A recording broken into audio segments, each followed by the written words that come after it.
เอาแล้วเนอะมาถึงช่วงที่สองของรายการสารธรรมยามแรงอ่ามาปะกันช่วงที่สองบ่ายสี่โมงถึงบ่า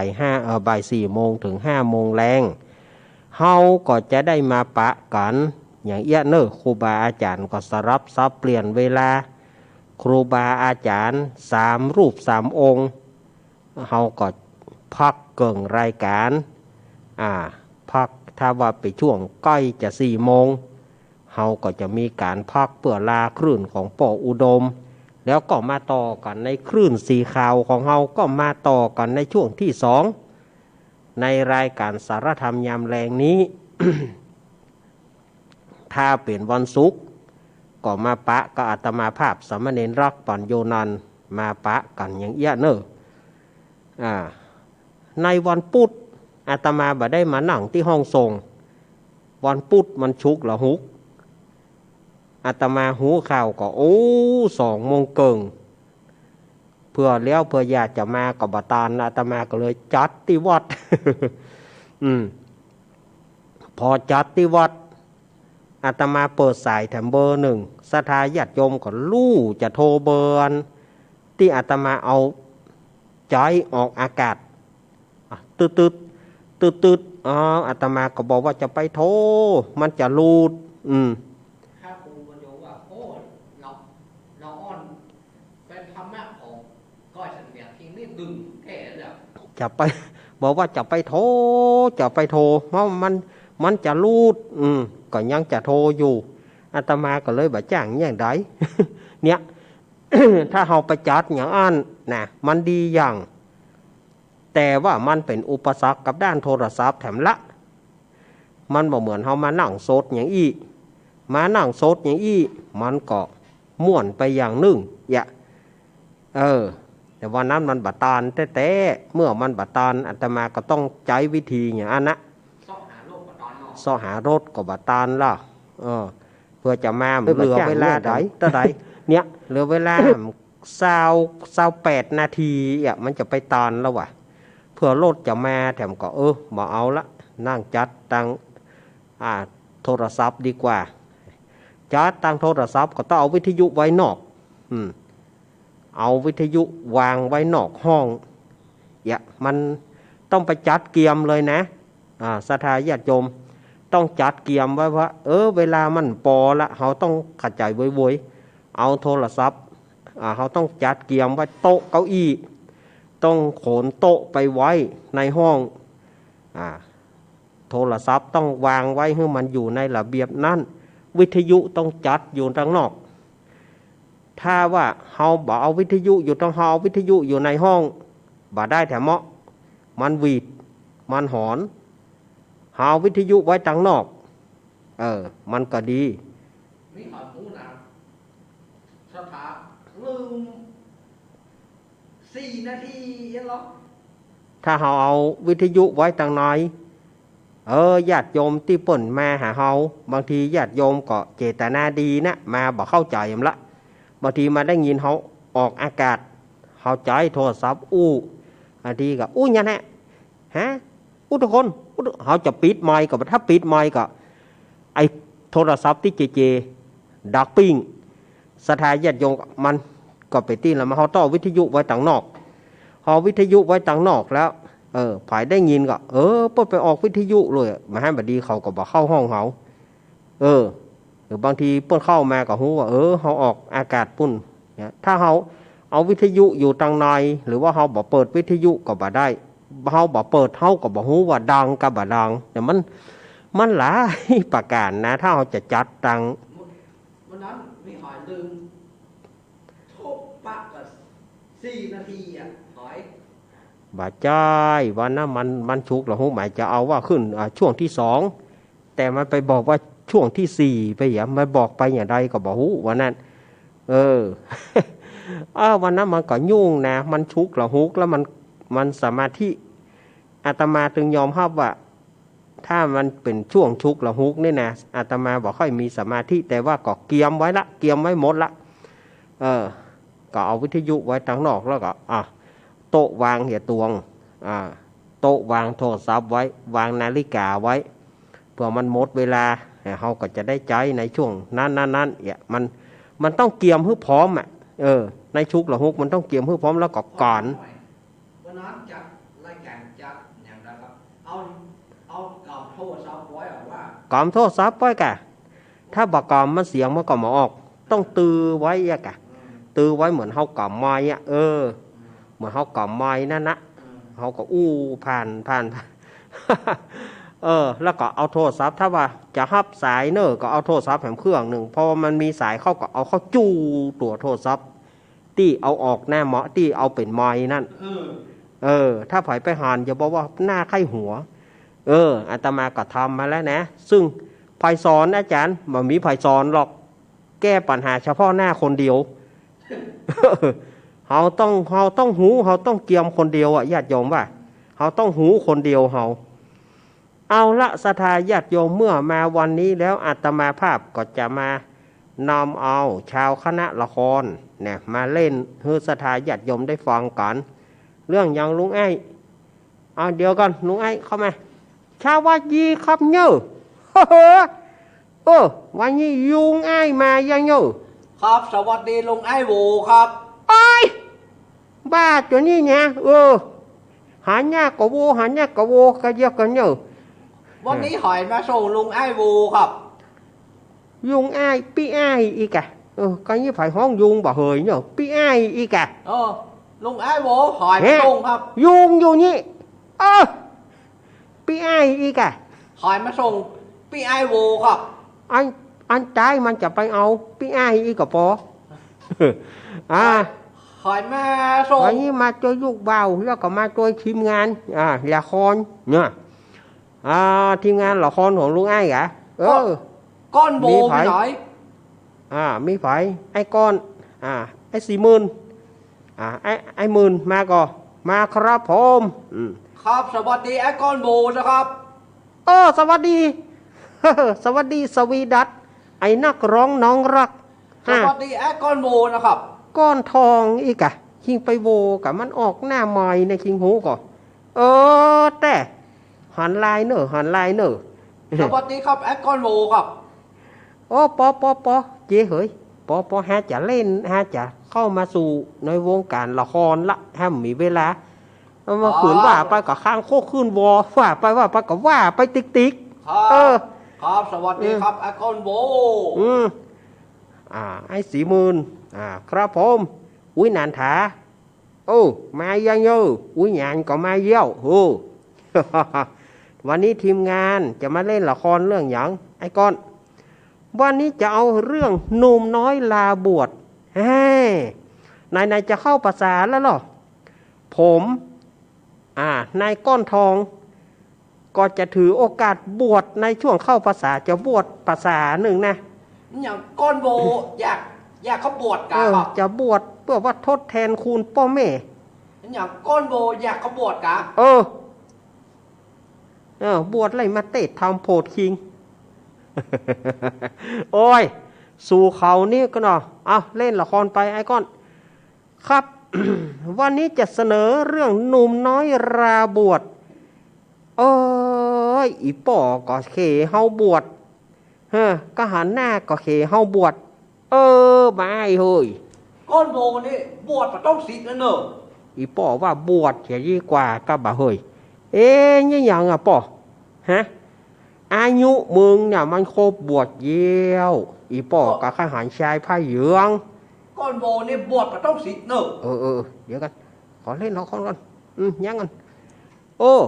อีป่อก็อยากจะหารชายผ้าเหลืองของมึงเมื่ออีป่อจะล่วงรับดับขานเฮาบ่บวชได้กับป่อเฮาบ่บวชได้กับขอรอให้เฮาอายุสัก40-50ป่อมึงก็ไปย่ายหางเยี่ยวจะบวชจนถึง40-50ไปว่าบ่ใจนะเฮาก็กลัวแฟนเฮาจะไปมีคนอื่นเนี่ยกะเวลา2-3 เดือนสมมติว่าเวลาผ่านชาอย่างเนี่ยมันก็คงบ่มีปัญหาก้าเปิ้นก็คงใจย่อใหญ่ก้าย่อ บวชจะเจอไอ้เฮ้ยอีป่อว่าเนี้ยบวชเถียก่อนที่อีป่อจะได้ล่วงรับดับขันบัดเดียวนี่มึงจะไปเอวที่ไหนก็บ่ได้โควิดท่านมึงหันก็นั่นนะเนี่ยใดฮะบวชก่อนเบียดหรือว่าจะเบียดก่อนบวชก่อนเบียดเขาไม่เกลียดไม่ชังเพราะว่าเป็นหนานเบียดก่อนบวชคนเขาสวดว่าไม่ดีแต่เนาะอย่างใดเนี่ยคิดก็คิดไม่ตกคิดบาจกอีป่อว่าบวชเจอะอีป่อจะไปอู้หลวงพ่อเฮ้ยหลวงพ่อเปิ้นบวชเฮ้ยเนอะกำหนดวานไว้เยี่ยว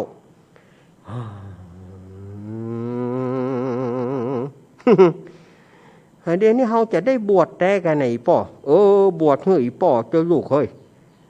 มึงเป็นคนชุกดีกว่าที่มึงเป็นคนดิบตลอดกาลบวชเพื่อศึกษาพระธรรมอยู่ขอให้บวชเจ้าอายุมึงครบเยี่ยวกึดถึงแฟนก่อนหน้าดีผ่านกึดถึงพ่อแม่ก็อินดูกึดอันใดกับบาตกเอาละอีป่อเปื่ออีป่ออีแม่ผมจะเข้าบวชเฮ้ยป่ออีแม่ได้จื่นใจอีกาอีป่อจะจ่ายยับเลี้ยวเมื่อได้หันลูกเป็นจุหลวงพ่อกำหนดวานให้มันเนอะเขียนคำบวชให้มันเลยเนอะอันนี้อาตมาจะเขียนคำบวชเอานี่เนอะก่อนเขียนอย่างอีอ่านอย่างอีเนอะเอสาหังพันเตสุจิระปรินิพุตามปิตังภะคะวันตังสารนังกัจฉามิธรรมันจะภิกขุสังขันจารพายหังพันเตตัสสะภะคะวะโตธรรมวินัยเยปะภะชังเขาก็ได้แล้วเหรอกุฏถังนัตถิพันเตคันโทนัตถิพันเตกิลาโสนัตถิพันเตโสนัตถิพันเตอปมาโรนัตถิพันเตมนุโสสิอามะพันเตเขาก็ได้แล้วรู้ผ่านแล้วรู้ฉลุยเขาจะได้บวชแล้วมาเดี๋ยวนี้แต่ก็เขาต้องไปขอลาแฟนก่อนเนาะขอลาแฟนก่อนเธอเฮ้ยเธอมาเดี๋ยวนี้นะอีป่อจะให้ไอ้บวชไอ้ก็บอกให้บวชอะไรนะแต่ก็พระคุณของพ่อแม่มันยิ่งใหญ่ให้ขอนุ่งผ้าไตรสักภาษาหนึ่งเนอะจะได้เตะธรรมเนาะนะโมตัสสะภะคะวะโตอะระหะโต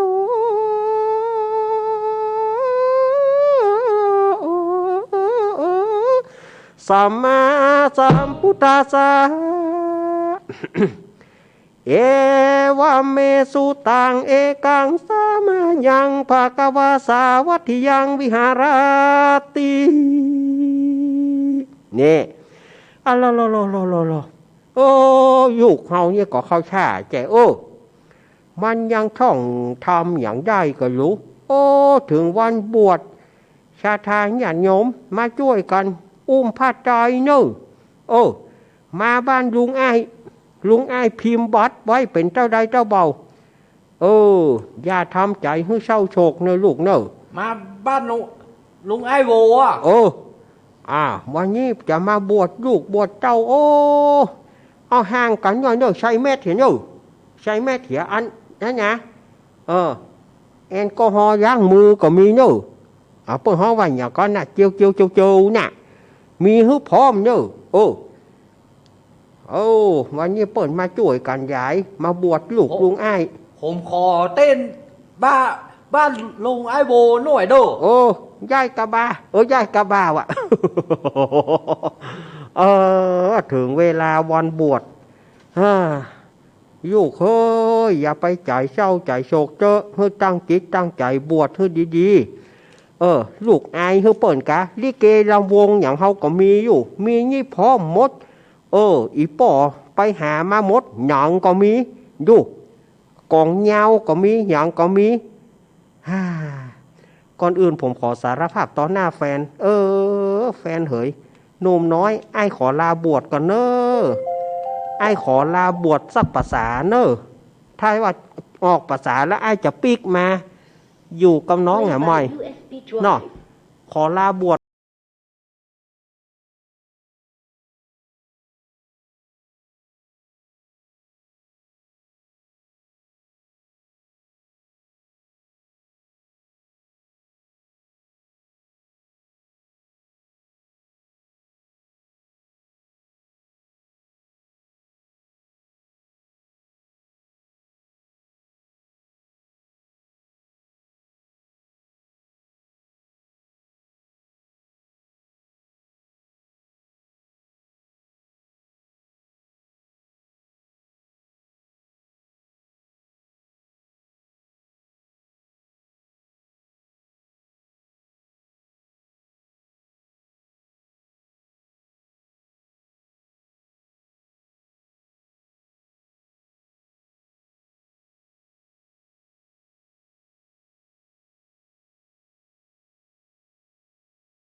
อ่าล่ะ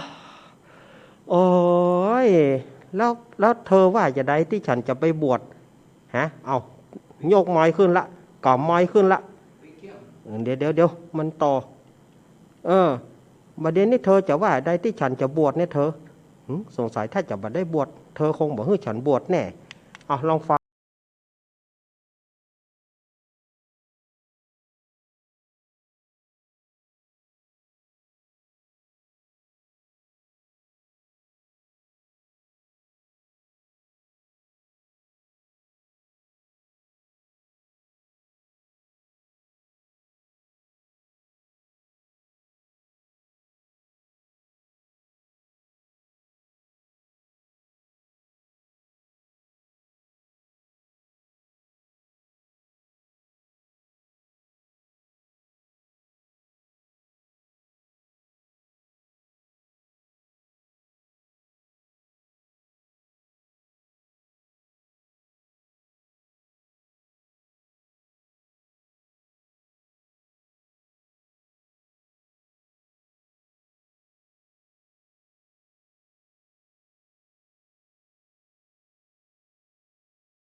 ยินดีเนอะ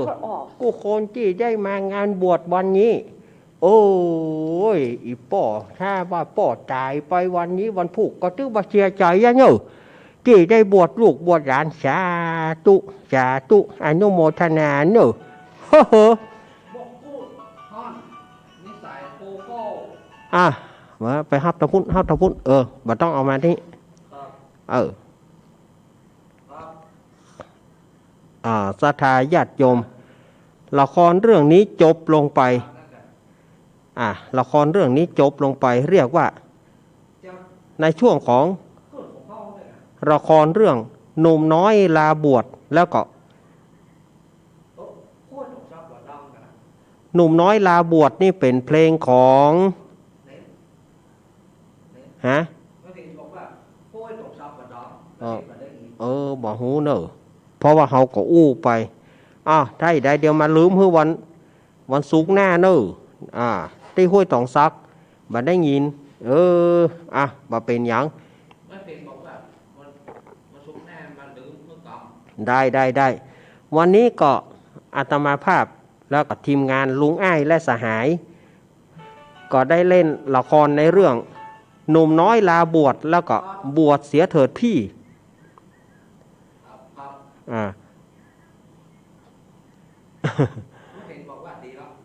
ดีแล้วเนาะดีละนี่เนาะหนุ่มน้อยลาบวชเป็นของอีลุงยงยุทธเชี่ยวชาญชัยเป็นผู้ขับฮ้องได้วัสุกหน้าจะเอามาเล่นหนุ่มน้อยลาบวชนี่เป็นเพลงของป่อยงยุทธเชี่ยวชาญชัยหรือว่านายจื่อตามคนจีนเพราะว่าป่อยงยุทธที่เป็นตึงนังเกี้ยตึงนังเกี้ยนี่ก็คือเป็นลูกครึ่งจีนไทยในจื่อจีนก็คือกิมควงแส่เตียวก้อนโมกิมควงแส่เตียวเอาละศรัทธาญาติโยมแล้วก็ผมขอถามหน่อยก็วันพุธจะมาเล่นอยู่มาก็ได้วันศุกร์หน้าจะมาจองโคนแล้วก็เพลงลุงไอ้โบเราจะมามาอยู่เพราะว่าเปิ้นบ่ได้ฟังก็จะต้องลืมเพื่อเปิ้นฟังเพลงบวชเสียเถิดพี่นะเป็นเพลงของแม่พองศรีวรนุชเป็นการแต่งของพ่อครูสุรพลสมบัติเจริญเอาเผื่อปุ้นกันนะศรัทธาญาติโยมอาตมานี่นะก็ของพ่อครูสุรพลเรื่อง2เพลงพ่อครูสุรพลแต่งไว้ให้กับยงยุทธแล้วก็จนมาถึงเพลงเนี้ยเพลงได้ละเนอะเอาละอาตมาเพื่อบ่ให้เป็นการเสียเวลาอาตมาจะเปิดสายดูศรัทธาญาติโยมอาตมาจะเปิดสายเนอะวันนี้อาตมาก็ลองเปิดสายดูว่าเป็นจะได้เนาะอย่างใดบ่เดียวนี่ศูนย์มีก็ศูนย์มาได้อย่างใดเนี่ยมาหูเนอ0892140135 สายแรกเนอเจริญปอนเจ้าภาษาเจ้าจากตังใดแม่จากพุทธนิมิตเจ้าพุทธนิมิตเนาะเจ้าแม่ยังแม่มนเจ้าแม่ตุ้มลุ่มมา2เตื้อประเด็นเนี่ยจ้ะแม่ตุ้มลุ่มมาละแม่มนตุ้มลุ่มเจ้าเสียดายแต่ไม่ได้ไปกินไปทานก็คนละที่ไปนะเนาะไปไม่ได้แต่โรคโควิดFacebook จะไปโทรเนอะทาง Facebook ของเจมันจะหลุดไอ้ก็เสียงก้นหม่วนดีเนาะน่ากันเนาะเสียงหม่วนดีครับเจ้าฟังทุกรายการเลยฟังทุกรายการเนาะเจ้ายินดีแม่มนเนอะเจ้าแม่มนตุ้มลุ่มแม่มนตุ้มลุ่มบอกเจตัวเด้อเจเพลงอันนั้นนะไอ้อย่างก็นั่นน่ะสัจธรรมชีวิตนั่นน่ะไม่หมุนได้แล้วเด้อเป็นคนชีวิตขึ้นเนาะ คุณนักๆเนอะ ครับเจ้า ครับ ได้แล้ว ข ห อบ อ คุ ม ณ ได้แล้ว ได้ จะ แล้ ว่าว ไป เนาะ ประกวดโรงเรียนผู้สูงอายุ เอาลูกเอาขอบคุณแม่มนตุ้มลุ่ม ค่ะเจ้า แม่มนตุ้มลุ่มแม่มนตุ้มลุ่มนี่ก็ ว่า อยู่ แสเจ้า ครับ ตุ้มนุ่มนี่อย่างวงสายแย่จะไปว่าอ่อนแอกับเปิ้ลเจ้า สาธาญาติโยมเนาะนามสกุลอุ้ยล่าเพกันเนาะโทรเข้ามาสถาญาติโยม0892140135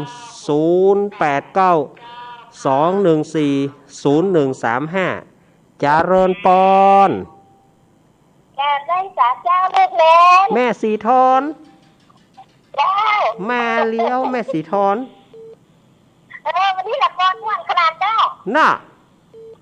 เจ้า มันใกล้เข้าภาษา ก็ม่วนขนาด มันใกล้เข้าภาษาแล้วลูกเปิ้นจะบวชกันแล้วลูก ม่วนแท้นะ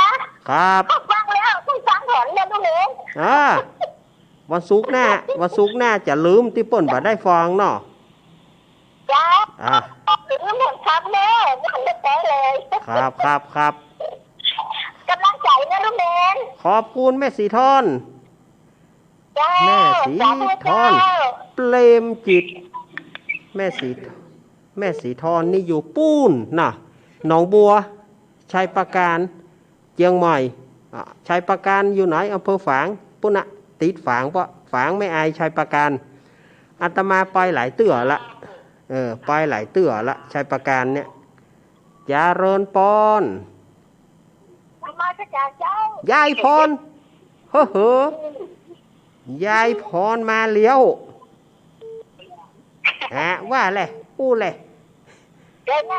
จะเก่งไม่ก้อนเนี่ยนะเจ้าก้อนเนี่ย เอามาตอนปะเลอะมาวันนี้เวลาเหลือนอกมา พ่อไม่มีเงินทองจะจองให้ น่ะบ่มี ผมตั้ง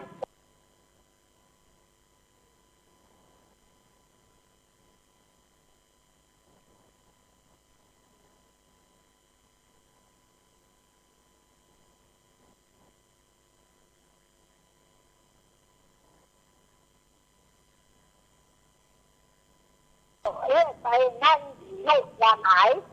ใช้เวลาเชื่อตึงไปกระจายเจ้าสบายแม่กับพ่อก็เชื่อใจเอง อีกอ่ะ อยากมีจิตมีเกียรติต้องเลือกซ้ำไม่กลัวอดอยากได้ยศต้องขยันมันผู้ผลอยากเป็นหนึ่งต้องพึ่งตัวของตนอยากเป็นคนมีธรรมประจำใจ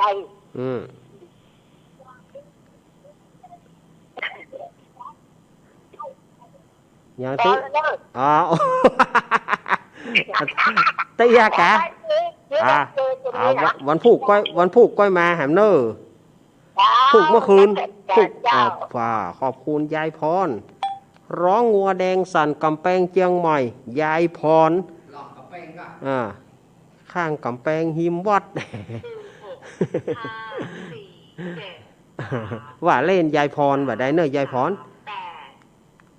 เจริญปอนติดแล้วว่าจังไดมือนี่สำบายดีบอฮัลโหล1 2 3มีกับ8มีกับ8ก็อย่าโมโหกดไป8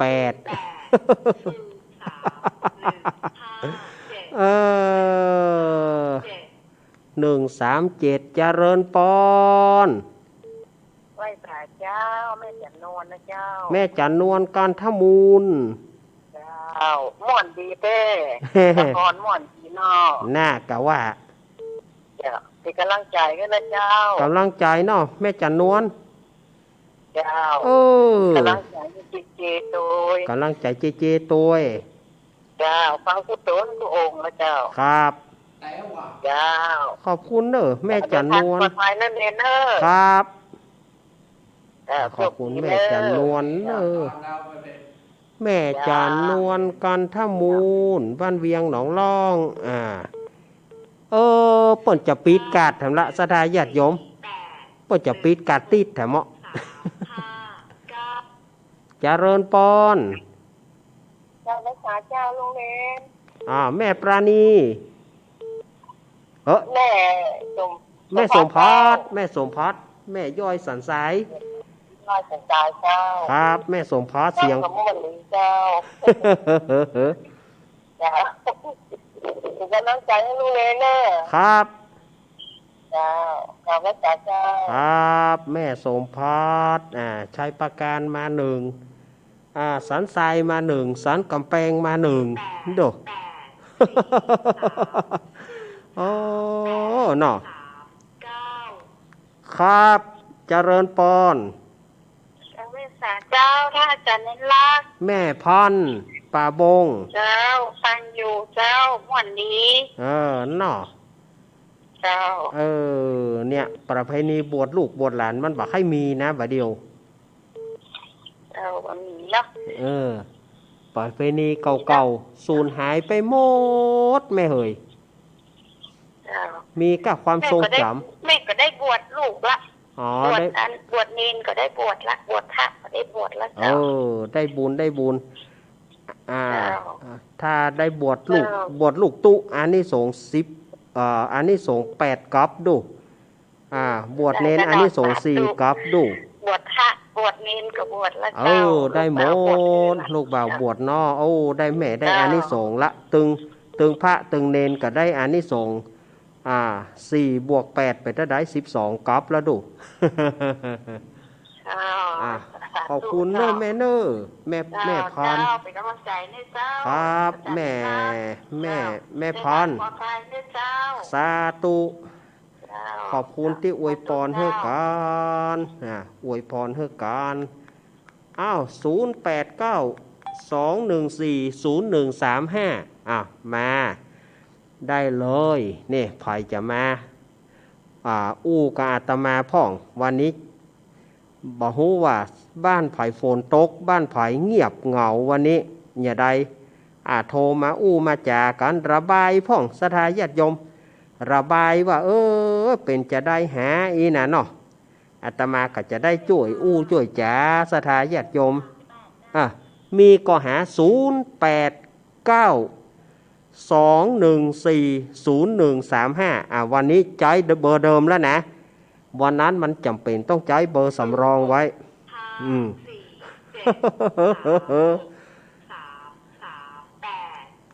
338เจริญปอนตะกี้ละกำลืมติดนะว่าแล้วว่าตะกี้นะว่าละลืมเหมือนอย่างปีโทรศัพท์มันมีปืนโทรศัพท์มีปืนโตพอไปกดสีแดงไปตีสีเหลืองนะว่าแล้วว่าจะแม่นก่อหาอัน338ก็แม่น538ก็แม่นดูวันนี้เสียดายขนาดเลยหวยเอา756เอา556เนี่ยไม่ได้สักกำพี่ครับเจ้าสวัสดีเจ้าเจครับสวัสดีพี่ครับเจสุบอนะกองหากะวันนั้นเมารับเนอะยอมพับวันนั้นเมารับไปเหรอเมารับถ้าโดนรีดยานี่ไม่ไหวโดนยานี่ยุ่งแต่เจ้ายาเมื่อหน่อยกินยารอบเดียวกินยารอบเดียวป้ากันแหไม่ครับพูกก็ป้ากันแหไม่ป้ากันดีๆนอกวันพูกนอกไปลืมเนอะวันนั้นหารับไปเหตุกรละครม่วนจะตายวันเสาร์รับไปเหตุกรแล้ววันนั้นเมารับเหี้ยฮะมารับเดี๋ยวนึกว่ารับละแล้วรับแล้วกำเดียวจะท่าฟังครับสวัสดีเจครับจะท่าฟังแต่รับไปเหี้ยขอบคุณหนุ่ยมาตัวน้อยหนุ่ยโทรปฏิสักเตือนนะมาลุงหนุ่ยมาหนุ่ยสว่างเมฆมาว่างแล้วก็ 1866เจริญปอน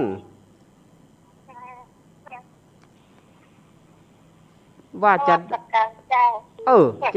จากที่ไหนฮะบ้านห้องคุณบ้านห้อง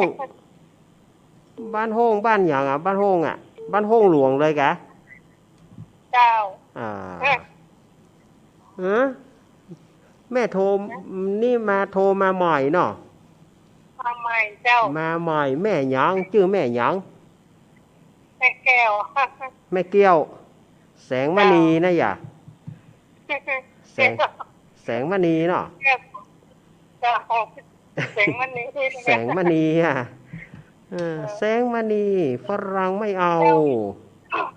เจ้าเคยบวชลูกนะเจ้าเคยบวชลูกถ้าบอกแต่นี่มันจะเนี่ยมันคนบวชตักฤดูร้อนอ่ะจะได้เตรียมอย่างสักอย่างอ่ะรักได้เศษก็โปรดอ่ะอันนี้ได้กะก็ได้บุญนะกะขึ้นจื่อว่าลูกบวชเพื่อได้บุญหมดอ่ะแม่เอาลูกเปิดมาเอาลูกเปิดมาบวชอันที่สงก็ได้อย่างเดียวเอาลูกเขามาบวชอันที่สงก็ได้อย่างเดียวกันเนาะแม่น้อลูกเขาน่ะกะครับเอาขอบคุณเนอะครับขอบคุณเนอะแม่เปิ้นก็บอกว่าแม่จะได้บุญก็หาบ่ได้เกียมหยัง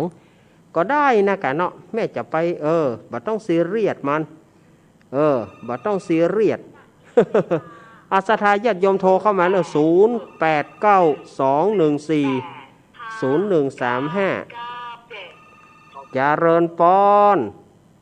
จ้ามาสาจ้าลูกเนนอันนี้จากทางใดหากแม่บุญเจ้าแม่บุญว่าจะได้แม่บุญเจ้าฟังอยู่นะฟังอยู่เนาะเจ้าโทรศัพท์เจ้าไว้สาเจ้าครับแม่บุญเจ๊เอาไปกดนี่อย่างไผ่โทรไหมห้าเพียเจริญปอนเดียวกันญาติโยมอาตมาบ่ได้เปิดเบอร์ของสถานีญาติโยมโทรมาที่มือถือให้กะโยมไปโทรอย่างที่อันสถานีฮะน่ะอย่าเปิ้นโทรกันมาเนี่ยเนาะญาติโยมเฮ้ย975เจริญปอนไหว้สาเจ้าและกราบนมัสการพระอาจารย์สมุวิสุวัตเลยเจ้าเปิ้นฟังอยู่เนาะเจ้าเปิ้นถ้าเปิ้นบ่มีเปิ้นเฮาก็บ่ได้อู้กันเนี่ยกะบ่ได้อู้แล้วนะบ่ได้อู้กันนะเนาะน่ากะเพิ่นโกงเครื่องทั้งวันทั้งคืนน่ะอาจารย์น่ะเนาะทั้งวันทั้งคืนจ้ะโอ้มันม่วนดีคลายเครียดเฮ้ยช่วงนี้บ่ได้ไปไหนได้ไปไหนเนาะเจ้าแม่ฟังกะแต่ว่าแฮมเบอร์วันนี้แฮมเบอร์เนาะเพราะว่าวันนั้นใจเบอร์นี้เอาเป็นไม้อู้วันนั้นเอาเบอร์นี้เป็นไม้อู้แล้วก็จะต้องมีแฮมเบอร์หนึ่งคอยเอาหับสายเพราะว่าวันนั้นเนี่ยบ่ได้มาที่นี่วันนั้นคืออยู่ที่วัดแล้วก็เลยจัดที่วัดเลยอยู่คนตีคนตางแล้วเมื่อคืนก็อยู่คนตีคนตางกะเมื่อคืนก็อยู่คนตีคนตางเพิ่งไก่หวานพระอาจารย์เนี่ยที่ว่าเจ๊หยอดมันก็ตลกดีโลท่านมานะก็ตลกดีโลแต่โยมแม่บ่โทรเพราะหยังมันมีละอ่อนมานอนตัวเดียวค่ะว่าย่าโทรหากิ๊กหรืออย่าไม่ไหวแม่โทรจากที่ไหนคะละอ่อนน้อยมานอนตัวสัก3-4 ขวบละอ่อนพระใจโทรมาได้ฟังเด้อโยมแม่ฟังกะอันนี้แม่โทรจากไหนก็ลืมละบอกชื่อละแม่โสมบุญคือบอกชื่อแม่บัวบุญบอกชื่อนี่เนาะแม่บัวบุญบอกชื่อขอบคุณแม่บัวบุญเนี่ยกับปุ่นน่ะเนอะเนี่ยเปิดกระโทรเข้ามาอู้กันหม่วนอกหม่วนใจเนอะสถาญาติโยมโทรเข้ามา0892140135โทรเข้ามาเนอะเหลือเวลา15 นาทีก็ดูสถาญาติโยมป่ะ เวลาเหลือแตะเหลือว่า15 นาทีนี่ได้นักอยู่พอจะโทรมาลุงนุยแม่ลุงนุยแม่หลวงพ่อนิมนต์ครับ จะเริญปอนจากตั้งดอย กับสวัสดิการเจ้าอาจารย์ฟังอยู่เด้อเจ้ามาตังเพ่มาฝังเลยนันทรามเลยนันทรามฟังท่านอาจารย์ก็ม่วนก็ดีรู้น่ะอันใดก็ดีเอาเนาะทำก็ดีฟังวิทยุก็ดีฟังไม่เป็นไรจะได้ไปแก้แท่นเขาผมได้ไปน่าตั้งใจกับจัดดีได้รถเป็นของที่ก่อนน่ากับบ่ได้ไปสักกรรมแต่แม่จงดีถ้าจะโอนไปน่ะน้อยใจอกเมื่อใดก็บ่ได้ไปซะเตื้อเอาขอบคุณนะแม่เนอแม่ชื่อแม่หยังกะแม่หยังกะแม่สมศรีแม่สมศรีแม่วัดนันทารามวัดหลวงพ่อใหม่เนาะศรัทธาหลวงพ่อใหม่ก็วันนี้ไปดาวครัวที่ไปเหี่ยวแล้วก็ไปจะทำบุญเสร็จแล้วไปเหี่ยวคือถึงแทนโยมหมดกันเอาขอบคุณแม่สมศรีเนอะโยมลืมไปโหยมันออก70ได้ครับโทรเข้ามาเนอะศรัทธาญาติโยม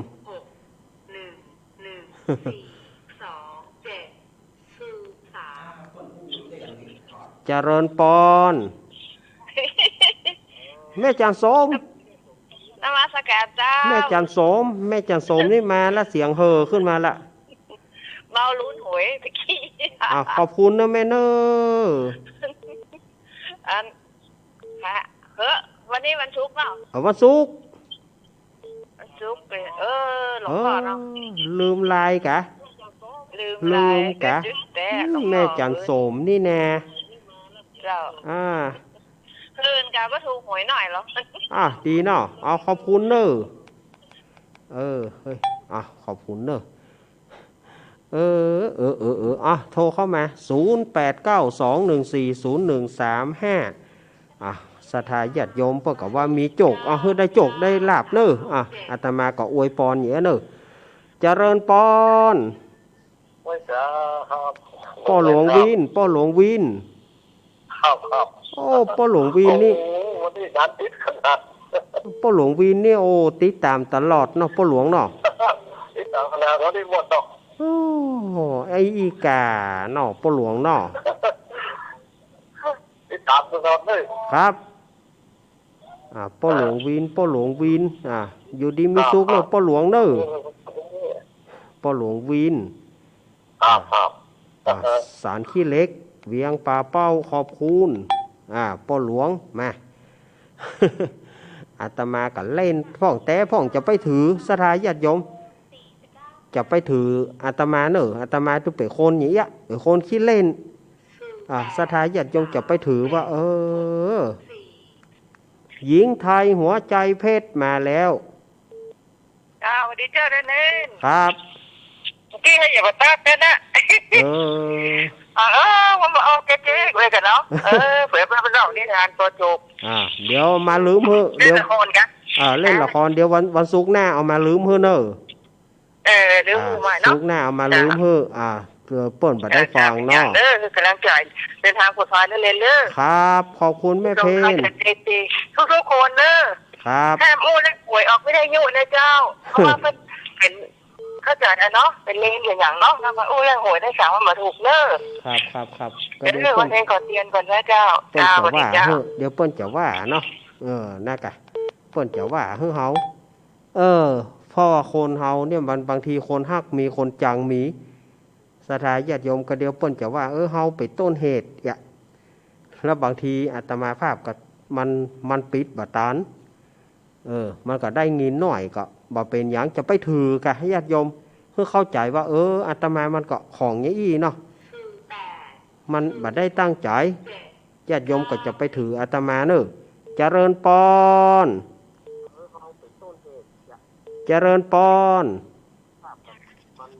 ติดแล้วปิดวิทยุก่อนสวัสดีเจ้า นมัสการเจ้าจากที่น้อยแม่แสงเดือนเจ้าแม่แสงเดือนโดยสเก็ตเด็ดสกอยแต่ว่าก็โทรมาเราเจ้าแม่แสงเดือนโทรมาแม่นนอนฟังอยู่เจ้านอนฟังเนาะอยู่ดีมีสุขเนอะแม่แสงเดือนคนบัดตกเลยอ่ะเจ้าบัดตกแล้วเนาะโอ้ตะคืนนี่เทกระหน่ำมาบังตะคืนเจ้าเที่ยงคืนนี่ปวดโทขอบคุณเนอะที่นี่ตะคืนตกน้อยเดียวอ่ะโอ้ต่างเพนักเนอะเพนักเนอะหาใหญ่เนอะหาบิ๊กเลยครับขอบคุณแม่แสงเดือนเนอะเจ้าน้ำมันแม่แสงเดือนดอยสเก็ตเด็ดสกอยโทรเข้ามาอาตมาก็หับสายไปเหลือเวลาอีก3 นาทีโดนเลยหมีซ่อนลา ขอเวลา3 นาที อาตมาเล่นไปสถานญาติโยมจะไปถืออาตมาบางทีมันปะแลดแปดป่างโคนเฮานี่มันจะให้มันเต็มรูปแบบมันถึงหมอหมีมันก็ต้องมีพ่อง76เจริญปอนไม่สาวรมีอาจารย์เอาด้านครับผมอันนี้ไอเอกพะเยาเนาะครับผมไอเอกพะเยาโธ่ฟังชัดดีนะชัดเจนเนาะชัดเจนมีฟังละครกับม่วนนี่เนาะ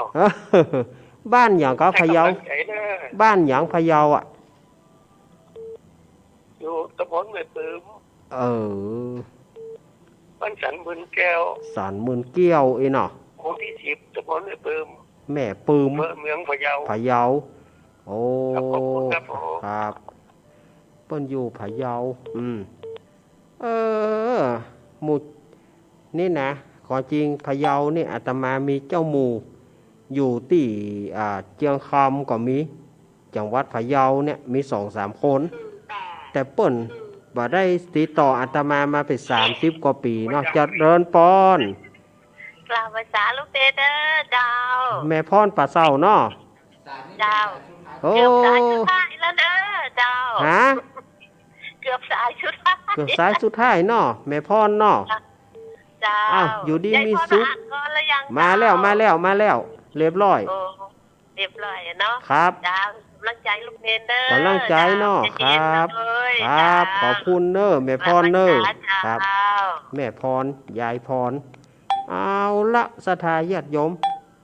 อาตมาก็คงจะได้อาตมาภาพก็คงจะได้ลาศรัทธาญาติโยมไว้เพียงแต่อีเนอะเพราะว่าเวลาอาตมาก็หมดละเหลือเวลานิ้วเดียวก็ประชาสัมพันธ์เนอะศรัทธาญาติโยมเข้าพรรษานี้ศรัทธาญาติโยมจะไปทำบุญที่ไหนจะไปใส่บาตรที่ไหนข้อสำคัญก็ใส่แม่เถียใส่แม่เถียถ้ามีเจียวพกก็เอาเจียวไปตัวเดี๋ยวบางทีที่วัดที่ว่าเปิ่นอาจจะบ่มีเขาก็เอาไปล้างมือของเขาเพื่อกันโควิดแต่ข้อสำคัญนะแม่เขาจะไปขาดถ้าว่าญาติโยมวันนั้นเปิ่นไปซุ่มนุมกันบ่ม่วนเขาก็ทยอยไปตานเลยทยอยไปตั้งแต่บัดนี้ทยอยตั้งแต่บัดนี้เป็นต้นไปทยอยไปจนถึงวันเข้าพรรษาปุ้นมันจะบ่ได้โยนกันมันจะบ่ได้ยัดได้หยูกันอาตมาก็ว่าเพียงแต่เอียเนอวันนี้อาตมาภาพจะต้องนำรายการอำราศรัทธาญาติโยมไปก่อนเอาไว้วันศุกร์แน่ถ้าบัติดภาระธุระอาตมาจะมาใหม่จะมาจัดรายการใหม่วันอังคารก้อยมาเอาน้ำมนต์คืนนี้เอาน้ำมนต์จากหลวงพ่อสุจิตานุรักษ์ก่อนคืนนี้แล้ววันอังคารก็ก้อยมาเอากับอาตมาวันนี้ขอศรัทธาญาติโยมอยู่ดีกินหวานตาลต้อมเข้าพรรษานี้มีแต่สดชื่นมีแต่สบายอกสบายใจวันพรุ่งนี้โลกอาจจะสดใสฟ้าหลังฝนโรคจะสดใสพ้นจากโควิดอย่างต่างๆขอให้โลกเฮานี้สดใสหกรรมนอจัตตารโร ธรรมวัฏันติอายุวันโน